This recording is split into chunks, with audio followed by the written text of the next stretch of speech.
Mark Kalet has been in IT and QA for a long time, almost as long as he's been a theater actor and director. His thespian experience goes back to his high school days, and it's still a key part of his identity today. I don't act quite as much as I used to. I like to get on stage once in a while, but it's really like it's all those moving parts trying to put them together. That's like the goal there. Um, I like the idea of directing one show a year. It's a lot of different people. It's a lot of different parts. It's a lot of keeping track of a lot of things and making sure they all flow together. You meet such wonderful people, and you work with them, and it's just bringing out the best in people is kind of what you're doing there. And in that sense, it's very much like my professional career, because that's one of the things that gives me the greatest joy is seeing people who I've worked with who come in, and if they're fairly new to their career, and just helping them succeed and move up the ladder. Mark found that theater helped him break out of his shell, going from a very shy youngster to someone who feels comfortable expressing themselves on a stage. I mean, honestly, I was scared to death of any kind of performing up until I was about 16. I was stage managing for a production of Grease at my high school, and one of the actors dropped out of the show, and they pulled me into the show. And ever since then, I've pretty much been performing for the last, I'm not even going to say how long, but a long time. I was a very, very shy kid. I didn't, I would talk to my friends and things like that and my family, but honestly, I didn't really speak up or talk out of turn. In class, I would kind of be quiet. Then I started doing theater, and now you can't shut me up.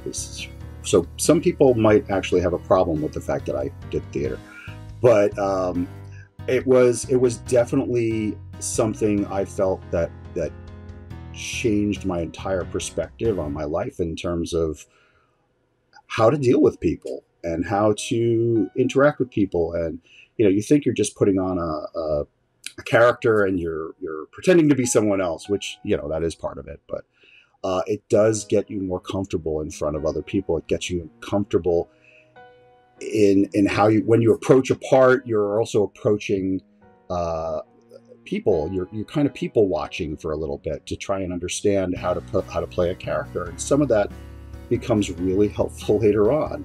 When you go into college and you meet people from all different backgrounds, and you have more of an empathetic understanding of how to deal with them.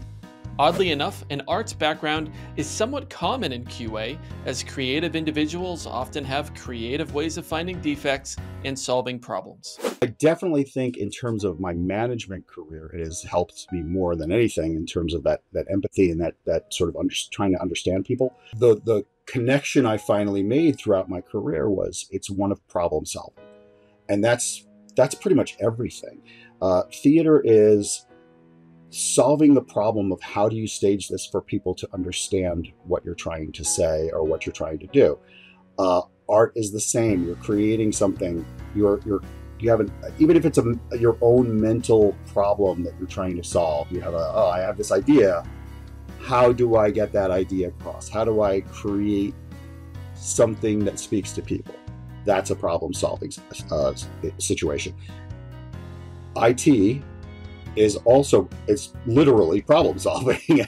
You're presented with a problem, find out the source of the problem, solve it. This is the Ready Test Go podcast, brought to you by Applause. I'm David Carty. Today's guest is theater enthusiast and quality assurance leader Mark Kalet. Despite a wealth of experience, especially in the media sector, Mark currently finds himself in search of his next opportunity. And it was a LinkedIn post discussing his frustrations in that search that caused him to go viral, with more than 1 million impressions on his post.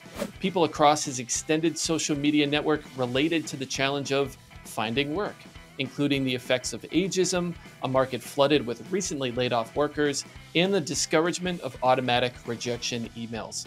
Mark's post was largely about appreciating and understanding his own value in the workforce, even if some employers can't see it. which caused him to reflect on a business's most valuable asset in the age of automation and AI: the employee, the person, the human. And that is especially true when it comes to building and testing software, which, after all, is intended for use by people, not machines, who ultimately determine whether the launch is successful or not. Mark took a break from his podcast, Transparenting, about being a parent to a gender transitioning son, to talk with us. Let's jump into it. Mark, we mentioned your viral job search post in the intro, in which you claim that many companies and CEOs too often see employees as resources rather than the assets that they are. What's the distinction between the two for you? And how would you recommend that any C-level executives sort of reframe their thinking on the topic?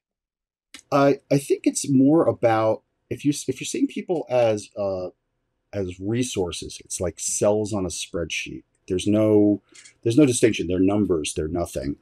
Um, I kind of look at it when you're looking at resources versus assets. It's kind of like the difference between a pencil versus a computer. A pencil you work with, the point breaks, you sharpen it, and if you use it up, you throw it away, and that's it. A computer does quite a bit more than write or draw.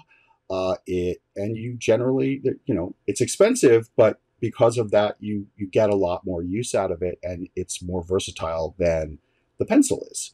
To me, that's the difference. You don't, a lot of what we're seeing in technology and other corporations and areas as well, we're seeing them cut the bottom of and you're talking about people whose salaries don't really amount to nearly that much when it comes to a CEO's salary or the board's salary. And there are other ways to cut that bottom line that make a bigger difference than laying off 1,000 employees. Especially when, let's face it, the people at the bottom are doing most of that work. Yes, the CEO is making choices that affect those people, and they are the one who the board trusts, but that work is getting done by these people, and they have a lot to offer the company. And I think that's the difference. Is they're just saying, oh, let's just get rid of 1,000 people without considering what do they bring to the company versus what does somebody who makes $1 million a year bring to the company, and how better would that $1 million be served. I'm not saying fire people at the top, or maybe I am, but that's my take on it. Is right now we're in an era of the tech world where it just seems easier to cut people than try and figure out how to work this out. Understood there. Now, as a director of IT and senior QA manager, I'm sure you've been fortunate to work with a number of people who you would consider assets to your employer, right? How does all of that unique people power ultimately translate to better software quality and better business outcomes in a way that maybe automation or systems might not?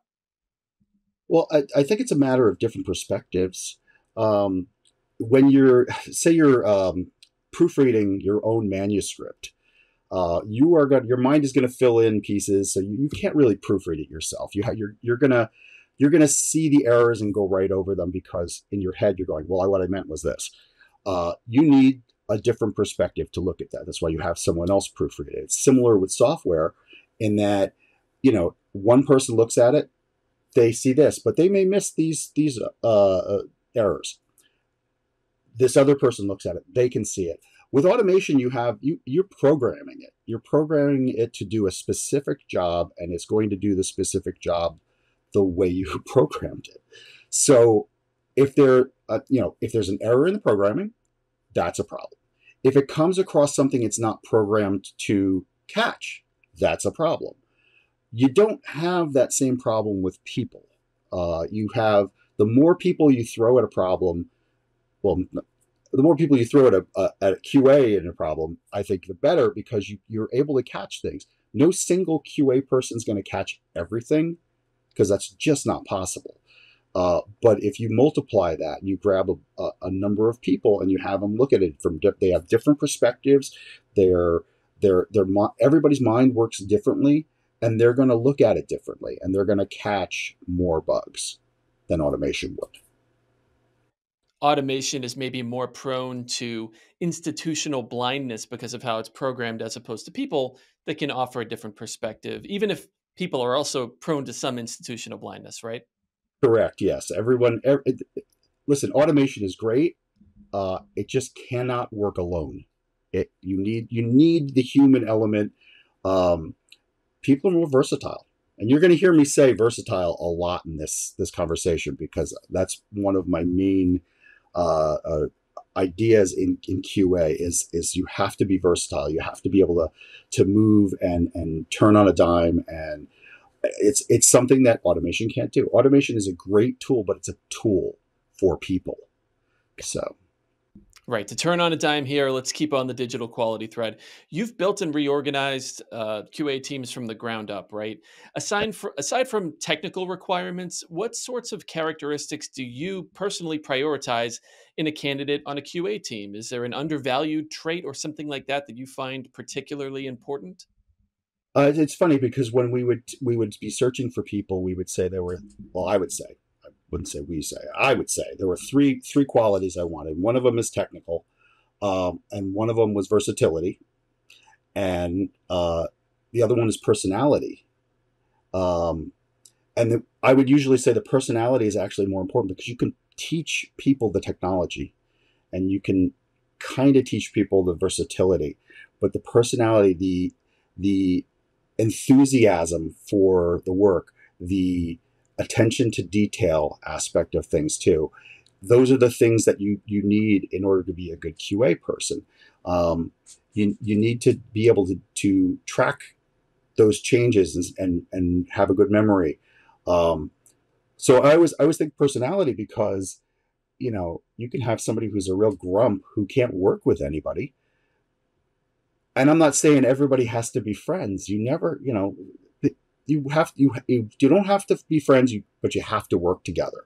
So you need that ability, and that's part of some people's personality. You have to be able to uh, uh, communicate with other people and communicate findings easily. Um, so I would say it's that personality aspect.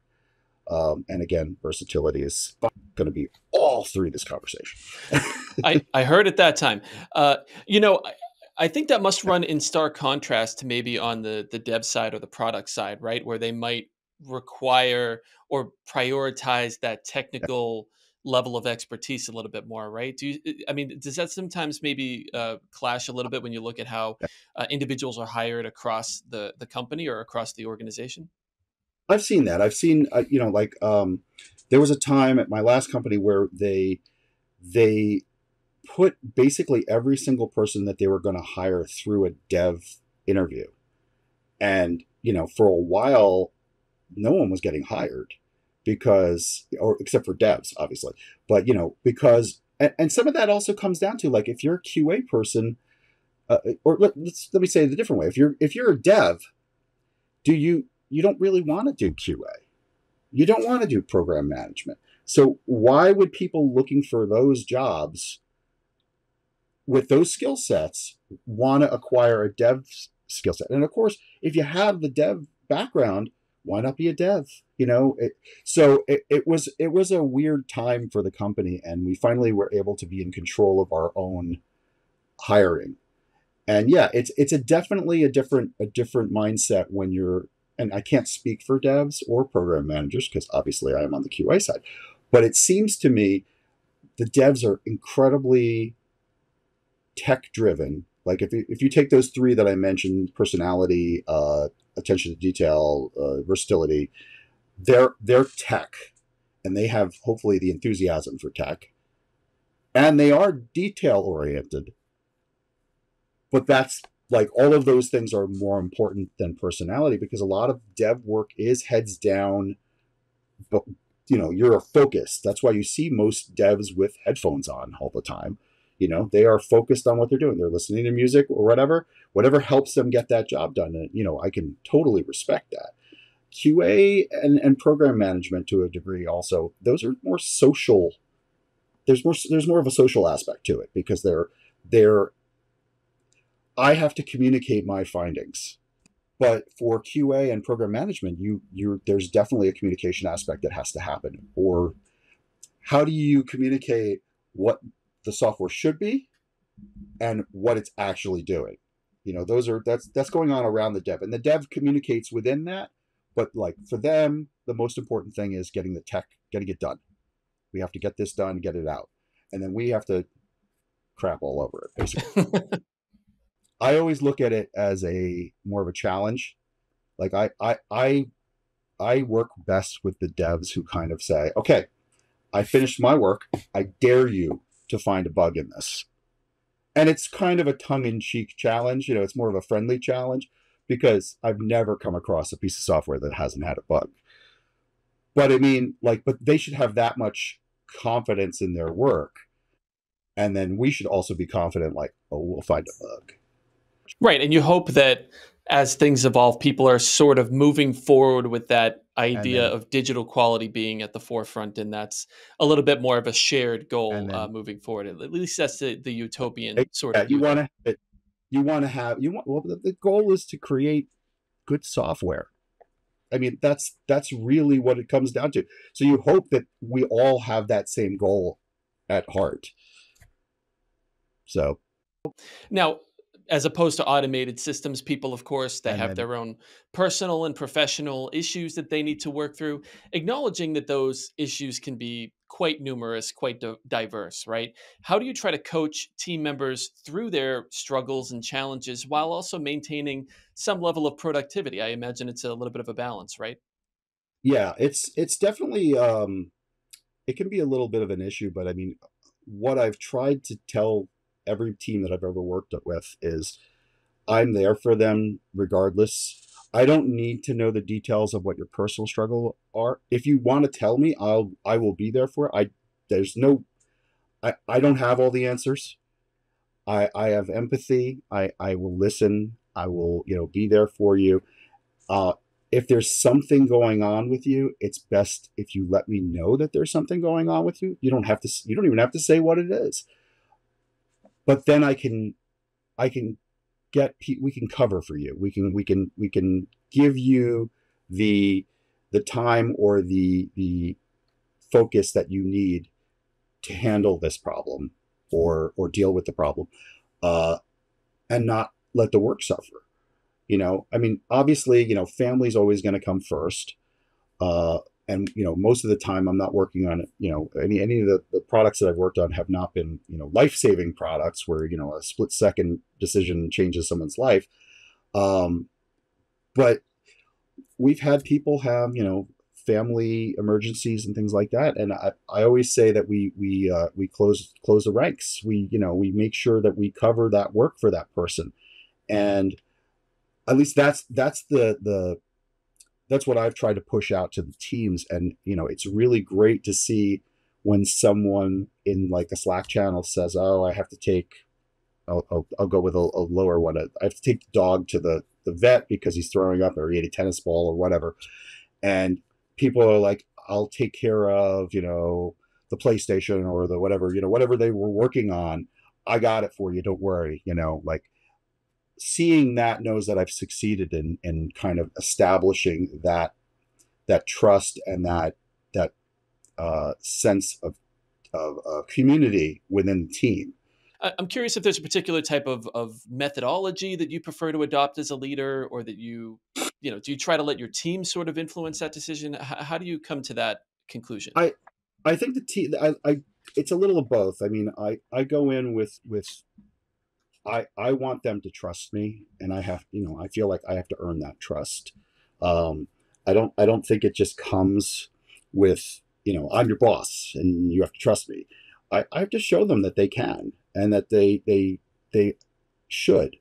I'm very transparent about, everything that I possibly can, unless I have been specifically told, you can't tell anybody about this because this is a secret. But I'll be transparent about what's going on with things, but I also feel like it's my job to cover them from things that honestly either they can't do anything about, or that really don't affect what they're doing. Like, I try to shut down any rumors that don't really have any basis in fact, um, just because that tends to, people get wound up on that. And so it's easier to say, listen, just don't worry about it either. Especially since you don't have any power to change that if something happens. So it's like, listen, just keep doing your work. This way, if let's say we're talking about a layoff or something, if you're continuing to do your work and not worrying about this, when if say that's true and they look to do a layoff, they're they're going to look at you and go, well, this person's been doing their work fine the entire time. It's a point in your favor. Does that mean that a layoff's not going to happen? No, of course not. Who knows there's a million reasons why there might be a layoff. But at least, you can look back at yourself and go like, I did my job. Like, there's nothing to be, I gave them no reason to get rid of me versus, getting laid off. It's more of a bottom up methodology. So, I mean, I guess it is really comes from the team. The team members who are work as a manager or director, you're kind of not in the trenches, and those people are, and so the information is coming from them, and it's very important to make sure that that's understood, that it's not just like, well, I did this, and blah, blah, blah, blah. I've worked for a number of people who've done that, who take credit for everything that everybody else has done, and it's just that doesn't engender trust. It doesn't engender any kind of like desire for people to continue working. It doesn't motivate anybody. Um, so yeah, I tend to, I let them know that I have trust in them, and then I let them work with the responsibility. I give them ownership over what they're doing. I don't want to take that. I'm looking at it at a more of a high level. So when I come to them, I'll ask them questions and I'll say, give me the important takeaways of this. I don't need to know every single detail of everything, but that's what I have them for. Right. You mentioned before how QA can be seen as a little bit of a blocker or an impediment, maybe from the dev side in particular. How do you try to advocate for people on your teams in the work that they're doing, evangelizing digital quality and trying to create more value from the wins that they provide? It's funny. We took like a personality assessment a few years ago. One of this one was called the Berkman, and it actually, they ask a lot of weird questions, and you're always like, would you rather be a fireman or an accountant? And you're like, what? The weird thing about this thing is that it was very spot on in terms of the personality assessments for each person. But the reason I bring this up is there's a specific question in there.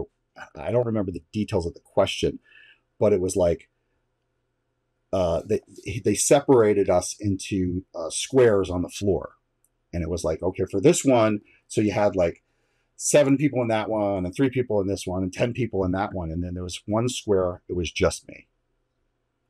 And the guy doing the assessment said, that's your cheerleader. So yeah, and it was interesting, and I took that to heart. It's my job, part of my job, to be the cheerleader for the team, to be the person who says, this is what QA is doing. These are the wins. These are the people doing it. I find that very important. It's not just QA is doing this. It's, Jose Leo or, specific, you have to name check people so that people start to recognize these names, so that they know that it's a team of people. When I started, it was a weird flux time. No one knew there was a QA team at all. So that was my first job, was to say, no, I'm the manager of the QA team. We have a QA team? Yes, we have a QA team. And this is what we're doing. So I would be reaching out to all of the other department heads and various people in those departments. I had to have that conversation. That first year, I had to have that conversation a lot. Yes, we have a QA team. And then I started moving on. I empowered the team too to speak up in meetings. In a lot of cases, they had never spoken up in a meeting. So it was always like, I'm listening, I'm taking in information, and then they would bring it back, and they would either bring it to me or they bring it to the director of QA, and they would say, this is what they're doing. What should we do? And I would always say, well, what do you think we should do? And they say, well, we should do this, this, and this. And I'm like, you already know what we should do, so you should speak up. And they're like, I can do that. And I was like, yes, please, you have to do that. And so, like, people who never said a word in meetings are now speaking out, and passionately, because they do care about quality. And I'm like, you have to bring that passion to this meeting. You have to do this. So I guess, like, my first, it's advocating to make sure that people understand there is a QA department. Then it's advocating for the actual practice of QA, and then it's the people themselves and empowering them to speak up. The QA team is one of the teams that knows the software better than anybody. We have end-to-end testing. We would test it every single different way. We know all the features. We know the drift between a PlayStation and iOS. We know that we're there to test the app, so we know the differences of how it behaves on this and how it behaves on this. So we're a resource that should be used by other teams when they have a question about something. And I don't know that I would expect everyone else to have that, because if you're a dev, you're working on a specific part of the app, and you're doing this and doing this. You don't know how it interlocks into something else. That's for us to test, during a merge. So I would say just supporting my team and just making sure that they have the resources they have, and they have my support is one way of making sure that I'm advocating for them. Right. To bring it back to the original point of conversation here, we're in an age where advancements in automation and generative AI has people worried about their jobs, rightfully so, right? Yet these technologies will be a business imperative and a differentiator moving forward because of the value that they offer. So, what's the right balance to strike between high powered automation and AI systems and people power, which, as we've established, has a lot of value as well? Well, automation's great. AI is bright and new and shiny, and it should be used to cut through the tedious tasks that are just in general across our lives. But you need the versatility of people, and that ownership that people bring. Like, if there's a problem, you have to rewrite uh, what the automation is looking for. Whereas again, we're talking about turning on a dime. I'm noticing a problem here. I need to do this. And I think one of the things we can do is invest in the people, and as we pivot more towards pushing more automation, getting even people who are working on this, we need more training for automation. We need more training for AI. Um, I think one of the things that is happening right now is that AI is nice and shiny and new, and people hear AI and they think it can do everything, and it can't. Again, it is a tool right now. There's learning. There's it's able to learn from mistakes in a way that automation cannot. I also think that a lot of people are confusing automation and AI, um, but you have to have the human element in order for it to work right. And I believe that there are tasks that shouldn't be undertaken by AI or automation. There are human tasks. We can get into the whole creation of art, and will AI replace screenwriters? Will they replace artists? God, I hope not. I mean, I don't want to have AI is supposed to make it so that we don't, we do less work and we have more time for our art, not we do more work so AI can create art. Given the flux we're seeing from consolidation and technological advancements, what skills do you see becoming especially valuable in the next 10 years for QA professionals? How can they sort of stay ahead of the curve in this windy road? Some learning about AI would be good. Um, uh, but of course, it's so new, and it's such an unfinished plane, I guess, that there's really no specific thing you can tell people to learn about. Um, I think that the way everything's going to be about going faster with less people, um, and I think that's what AI, people, that's what companies are expecting from AI. Is like, oh, I can do all of this with, I have 10 people on this now. I should be able to do all of this with two, and AI will fill in the gaps. Um, I do think that there's going to be a leveling on that, and that they're going to, it's a tool, and you need people to run a tool. If we can stay ahead of the curve on how to use I think that's incredibly important. And there are other things coming down the pike, I'm sure, that will skewer the skew the results of where what's important to learn. But as of right now, it's all AI. Everybody is all in. Okay, Mark, lightning round questions for you here. Let's start off with this one. What is your definition of digital quality? A customer experience that is as free from defects as humanly possible. Humanly. One can only hope, right? Yeah. What is Never one? It never fully happens, right? Never fully happens. What is one software testing trend that you find promising? Low code or no code automation. There is a way of testing. This allows the people who are doing the testing to actually write tests that don't actually, automation tests that don't have a lot of code in them or no code in them. It's a fairly new trend, but and I've just started looking into it. So, but I can't give you too much detail, but it looked very promising to me. What is your favorite app to use in your downtime?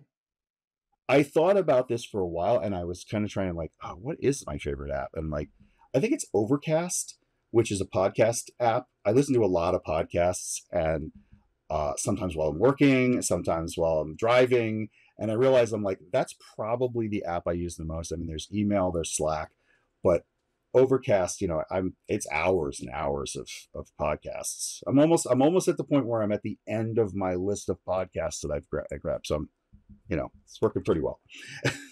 Well, you've got one more here that you can subscribe That's to. true. Yeah, now I have to add one. I mean, I have to add the backlog. That's right. That's right. We got plenty to go through. And final question here for you, Mark. What is something that you are hopeful for In tech or just in general? in your life? Anything in your life that you're hopeful See, for? that changes things. In tech, I would say keeping the human element alive in tech. Uh, I hope that things improve in the world and that we're in a better place in a year or two. That the political and the state of the world just improves. Like, there's a lot of promise with AI, and if AI can help us get out of this mess, I will be the biggest advocate for AI.